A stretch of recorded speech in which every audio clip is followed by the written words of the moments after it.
seems. We expect more than we achieve. Plotting on another way to scheme. You trapping when you could've made the lead. My nigga, everybody got We a back, dream. baby. Reality is, most of I us know ain't it's gonna been make a it long rapping. time, y'all. Most of us ain't gonna make it trapping. My Most of us apologies. ain't gonna make it playing Forgive me. ball. Somebody We ain't back, gonna though. see tomorrow, but none of us is gonna be here as long As reality. is. Mama told me I could Reality. do anything I imagine. Hey, My daddy told okay. me I should do everything with a passion. My granny told me What's going on, Broncos country? It's been probably over a month, man, and I do apologize. But I got something to say. It ain't my fault, man. I was recording from my phone. I had to, invest. You feel strong about something, you gotta invest. You gotta invest, y'all. So that's what I had to do this past month. I had to retool, invest in my craft, and what I'm trying to provide for you guys. And we back now, and we full throttle now. Here soon, you guys. Matter of fact, let me slow down. Let me rewind. Welcome in, y'all, to the Something to Say Denver Broncos podcast. I'm your host, Maurice Jackson. As always, man, and it's good to see all of you guys, man. Once again, my apologies to anybody and all of my supporters who were out there waiting for me to drop. I'm back, and like I was saying, now we can fast forward. I had to invest, you guys. I had to invest and get everything right in position where it needed to be. But I'm happy I'm back, man. It's good to be back. And today we're talking draft, man. I want to give you guys my reaction to each draft pick because apparently a lot of Bronco fans out there are on the fence. I like to use that term a lot. About the draft class, and in my mind, just slow it down, y'all, slow it down. It's all good, man. It's all good. There's nothing wrong with this draft class, man. We got to understand as Bronco fans that these are all luxury picks. These are all luxury picks, man. And the reason I say that is because we found our quarterback last year. So now I understand it's about building around Bo, and a lot of us were probably thinking we about to draft 2 running backs, maybe 2 tight ends, a bunch of weapons on the offensive side of the ball. But that wasn't the case, man. And Sean Payton, and we're talking Broncos analysts who had us taking people that they were like, when we did take the people that we took, they were like, you know what I'm saying? So it's like everybody was dumbfounded by this draft class. Excuse me. And I'm here to ease y'all's minds. As a podcaster, as a Broncos fan, that's what I'm here to do, man. I got something to say. I got so much to say it'll take all day. And let me start by saying, you guys, thank you to everybody who is tuning in on every podcast. I think I'm up to like 82 subscribers now. So the channel's still been growing since I haven't even been on, man. And I'm blessed for that. Thankful for that. Part of that is me networking. Part of that is you guys just tuning in and sharing, liking, which I always encourage you to do. Help me build the channel. I really appreciate it, man. But I want to know, if you got something to say, throw it down in the comments. That's what this is for. The Broncos, though, man, I like what they did. I was surprised, like a lot of you guys, with the first round pick. We were all expecting either running back or tight end. Let's face it. Don't act like you weren't expecting those two. If you're a real ride or die Denver Bronco fan, you knew what you were expecting as a fan going into this draft. And we didn't see it unfold that way. Not at all.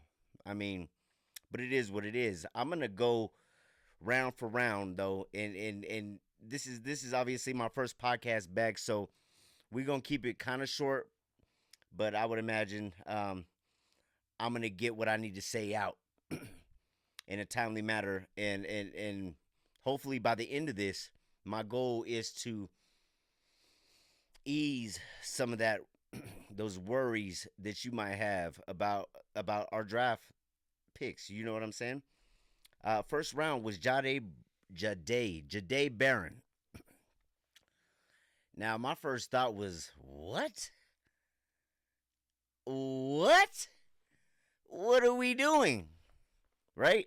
That's probably what you thought too. Like, if we weren't moving up for Ashton Genty, which there was a possibility of us doing, but we didn't end up doing it, obviously.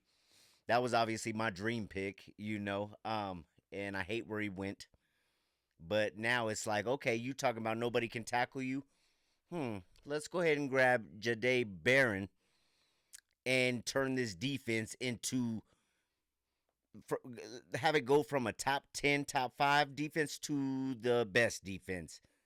I mean, you already got Patrick Surtain on one side. If Riley Moss can stay healthy, he's locking down the other side. Especially another year removed, another year in Vance's system. And then you put Jahdae Barron in the slot. Now, mind you, he's versatile. He can play all over the field. Outside, inside, safety. So he's kind of an insurance policy, if you will, for Talanoa Hufanga, who has a little bit of an injury history, but I'm excited about him. And also for Riley Moss on the outside, he can move from that slot position anywhere that Denver needs him to move. And with that being said, like if that were to happen, say one of the two out of Riley Moss or Hufanga get injured, you move him out, you still got McMillan who you can throw in the slot at any given point. And I love that. It makes for a more flexible defense for Vance Joseph.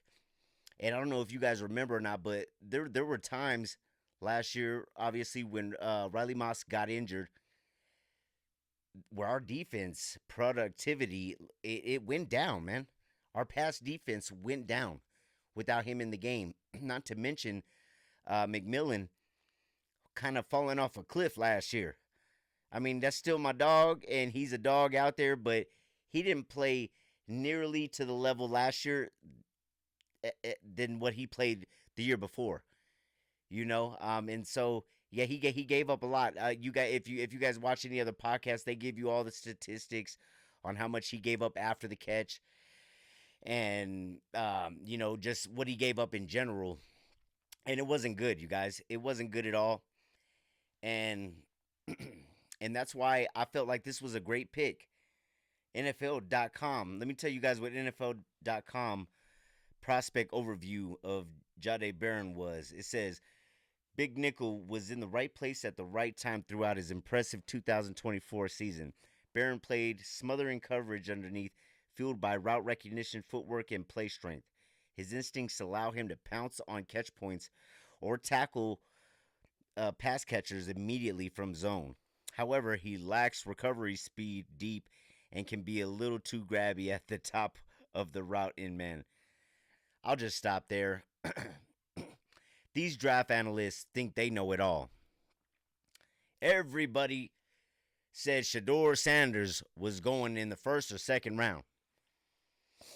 Now, we're not going into all the details of why he fell, all the way to the 5th round.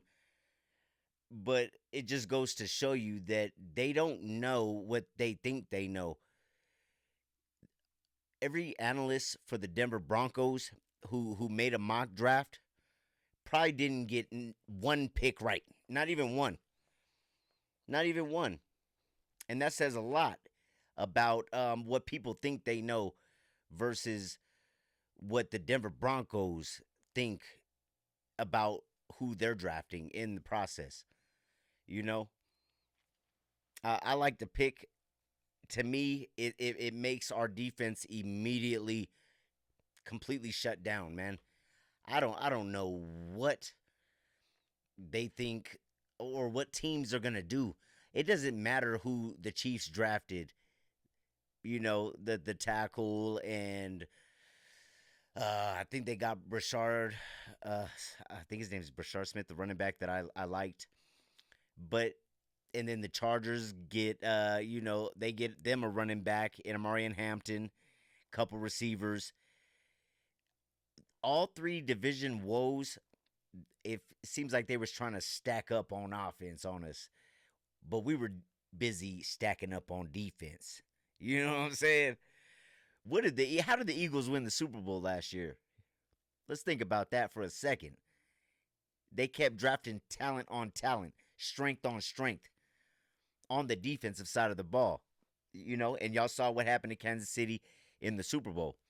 So Denver, I believe, and people are worried that that we didn't add enough talent around Bo. Okay, well that brings me to the second round pick, R.J. Harvey.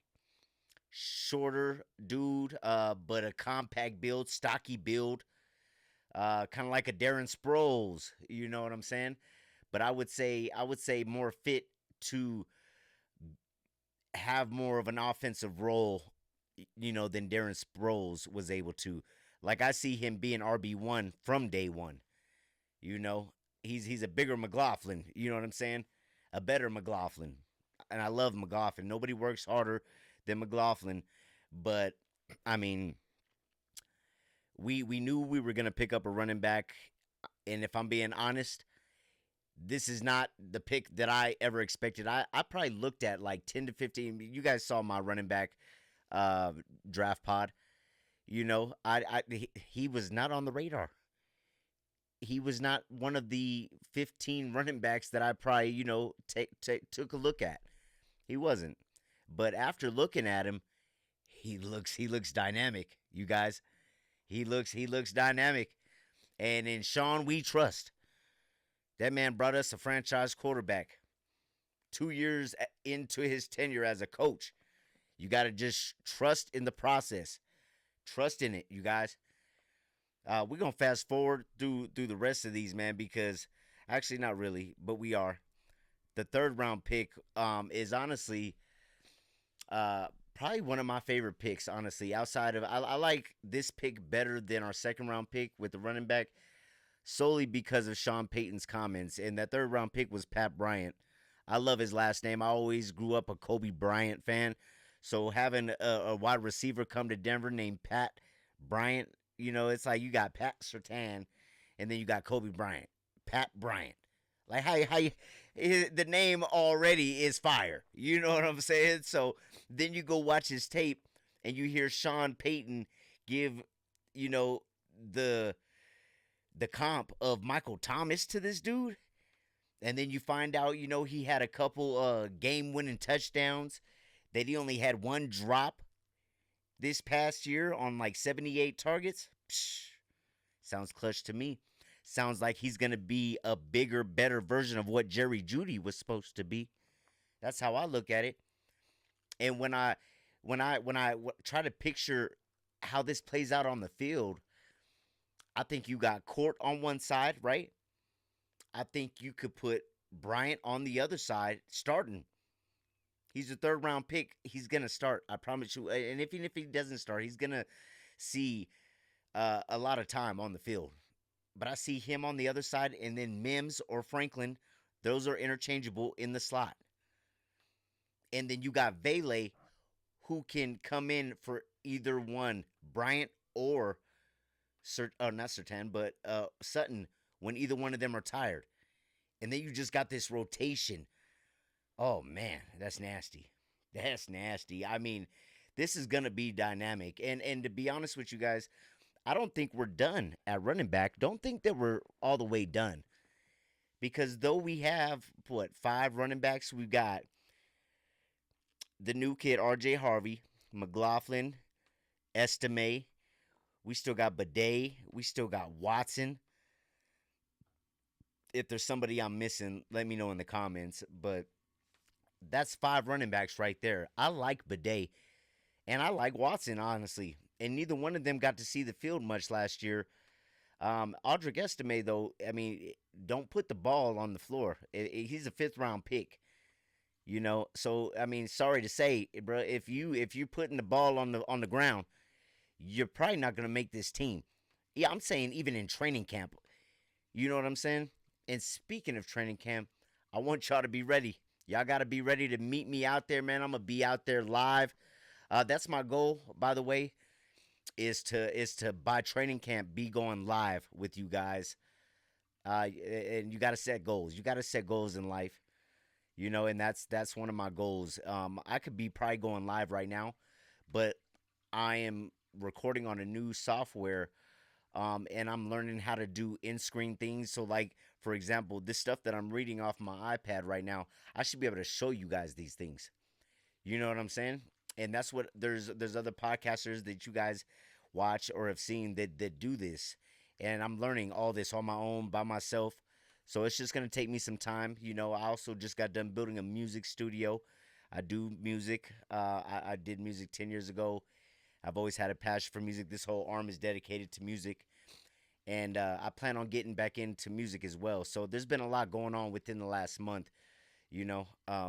So I appreciate everybody bearing with me and coming back to the channel, man, and supporting me, man. Like, follow, subscribe, share, do all of that for your boy. Biggest Broncos fan on the planet. You know, and that's how we roll. If you got something to say it down in the comments. Always, baby. Fourth round pick, Q Robinson. Uh, let's see what NFL.com prospect overview of him is. Fifth year senior, so he played for 5 years with a tweener body type, but glimpses of pro potential. So from what I've heard, he's a special teamer, a core special teamer. And if you think about this draft, also, Sean Payton hooked two sides of the ball up because he knows what he's doing on offense. Vance Joseph won this draft, and Darren Rizzi won this draft. You got the best punter in Crawshaw, who was the 6th round pick. You know, you give him the best punter in college football, and then you give him also a couple of these pieces that were draft picks later on, who are going to be playing special teams.